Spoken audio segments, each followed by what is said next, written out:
Bien, bonjour tout le monde. Merci à ceux qui nous font le plaisir d'être dans la salle, mais merci déjà à tous les orateurs qui vont se suivre cet après-midi. Donc c'est un séminaire qu'on organise malheureusement le dernier jour de cours, donc il y a peu d'étudiants qui vont nous rejoindre, mais je pense qu'on aura l'occasion d'avoir une bonne discussion. Notez qu'elle est d'ailleurs enregistrée.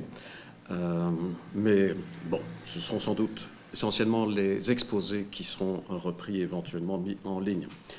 Alors, c'est une après-midi consacrée, j'en parlerai un peu plus, à la question de la confiance, la génération de la confiance en ligne. On démarre une collaboration entre plusieurs institutions et c'est un des premiers événements, il y en a déjà eu à Lille. Puisque c'est une collaboration entre trois universités qui portent une lettre ensemble, donc les trois L, la catholique université de Leuven, nous avons quelqu'un de Leuven, je le présenterai tout à l'heure, Bram de Volder, il y a Denis Voineau qui vient de l'université de Lille, et il y en a plusieurs ici de la maison qui auront l'occasion de parler. C'est un projet qui va peut-être se développer, mais en tout cas, il démarre par la base et par des événements. Alors, en ce qui concerne la présentation des orateurs, donc j'ajoute qu'on a la chance ici aujourd'hui d'avoir aussi le professeur Busch, qui lui vient d'Allemagne, de l'université d'Osnabrück. Je ne suis pas très détaillé sur les biographies parce que vous avez une page qui résume, donc je vous renvoie à ces pages pour les hauts faits des conférenciers de cet après-midi. Et nous avons encore donc Fabrice Deltaglia, qui lui vient d'un horizon un peu différent. Je pense qu'entre l'université et le monde du voyage, il y a quand même encore une marge, mais il est fort impliqué dans la discussion des normes techniques qui sont censées régir les systèmes d'évaluation, les fameux ratings auxquels nous sommes de plus en plus souvent soumis. Et donc la régulation des ratings, il en parlera.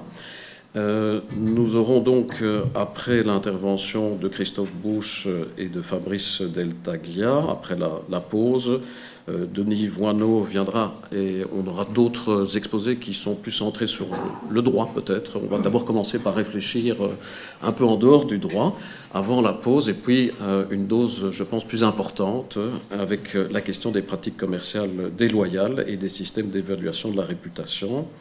Et puis, we'll have a presentation in English, two presentations in English, sorry. So not only the one of Christophe Busch, but as well Bram de Volder. I think we can all speak French. Everybody is perfectly bilingual or trilingual here. Definitely Christophe, but Bram too, I think. Although maybe it's better to speak a little bit English with Bram today.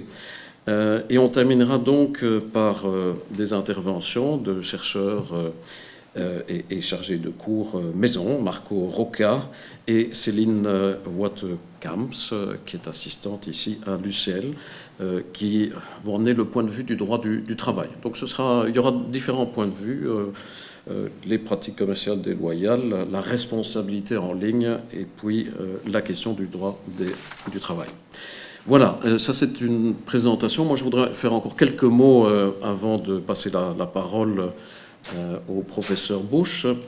La question du développement de la confiance en ligne passe sans doute par une intrication de différents types de normes. Mais ce qui est sûr, c'est que la question de la réputation est devenue une question essentielle, en tout cas pour les entreprises, bien entendu. Et quand on entend des chefs d'entreprise, effectivement, c'est un élément qu'ils mettent en évidence. Vous connaissez sans doute ces citations, notamment celle de Warren Buffett. Et effectivement, ça prend du temps de créer une réputation et ça se ruine assez rapidement. Alors, moi, ça m'intéresse parce que je pense que la réputation, on peut trouver d'ailleurs des définitions, c'est un actif incorporel. même s'il n'y a pas de droit intellectuel, venant du monde du droit intellectuel, ça m'intéresse parce que c'est quand même un actif incorporel qui est difficile à cerner, mais qui est essentiel, bien entendu, pour le fonctionnement du marché et qui favorise les entreprises. Donc vous avez là quelques idées. Bon, ça vaut ce que ça vaut comme définition. Moi, je ne vais pas rentrer dans les détails ici, dans cette introduction. Mais on connaît les problèmes auxquels les entreprises sont confrontées en matière de réputation, et notamment de réputation sur Internet, puisqu'on va quand même parler de la réputation sur Internet aujourd'hui, essentiellement. Et effectivement, si on fait une recherche tromperie et diesel, voilà la page qui apparaît. Bon, problème, potentiellement. Ici, on parle des entreprises. On n'est pas encore dans l'économie collaborative. Exercice peut-être un peu plus difficile. Ceci, d'après vous, ça vous rappelle quelque chose? Lasagne et viande de cheval.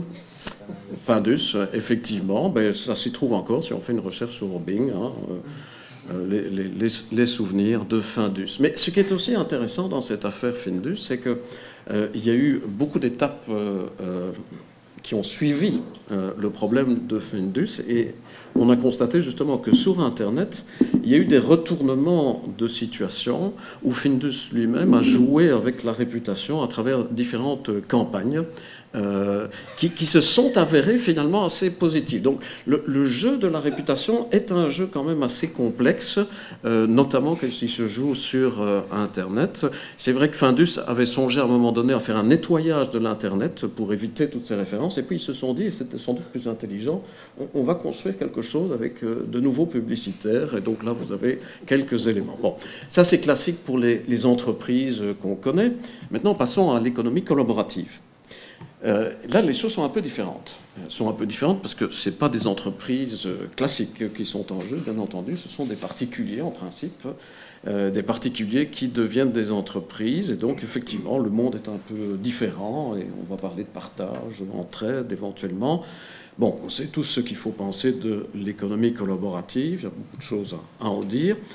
Je pense qu'en tant que juriste, on a un peu l'impression... Je dirais que ça, c'est la vision un peu classique du juriste. La confiance, c'est ce qui assure le droit, essentiellement. Dans notre approche, le droit, c'est quand même un instrument pour rassurer, en général.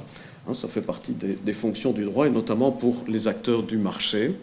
Je crois que cette vision-là, évidemment, si on songe à l'économie collaborative, est plus complexe parce qu'il y a d'autres systèmes de régulation. Il y a d'abord les systèmes de réputation, les ratings, avec la régulation par les pairs, et puis la régulation de la régulation par les pairs, qui est une régulation par les standards qui sont en train d'être définis, et on aura un exposé à ce propos-là. Et le droit vient peut-être au-dessus, mais en fait, il est peut-être plus au-dessus, il est en dessous, ou bien il disparaît tout à fait dans cet univers où il y a une inversion de la pyramide de la confiance peut-être et une sorte de disruption de la confiance dans les institutions. Je crois que ça fait partie un tout petit peu du nouveau paysage auquel on doit continuer à s'habituer, nous les juristes. Et on voit par exemple que les sociétés qui pratiquent les ratings sont aussi les sociétés qui vont utiliser abondamment les pétitions en ligne. Très récemment, Airbnb invite ses hôtes, par exemple, à critiquer les autorités à Bruxelles qui sont en train de réguler cette offre particulière. Donc, ils créent de la confiance, mais ils inspirent aussi de la défiance à l'égard des institutions. Et on va d'ailleurs commencer par analyser cette question-là. Il faudra peut-être être critique, mais l'exposé que je vais vous proposer, ce sera un exposé qui sera un exposé en ligne, une conférence tête. Vous connaissez peut-être le format des conférences tête. C'est assez percutant. Et c'est la conférence de Rachel Bostman, qui est consultante, je crois, mais enfin, il y a un rattachement avec l'université d'Oxford, mais pas la Law School, la Business School. Vous l'entendrez, ce sera assez clair. Et puis, il y aura donc Christophe Busch et Fabrice Deltaglia. Vous avez le programme et la deuxième partie, je l'ai déjà présentée, c'est rappelé ici sur la slide. Voilà, c'est tout ce que je voulais vous dire en introduction. Et on va directement passer alors à la conférence tête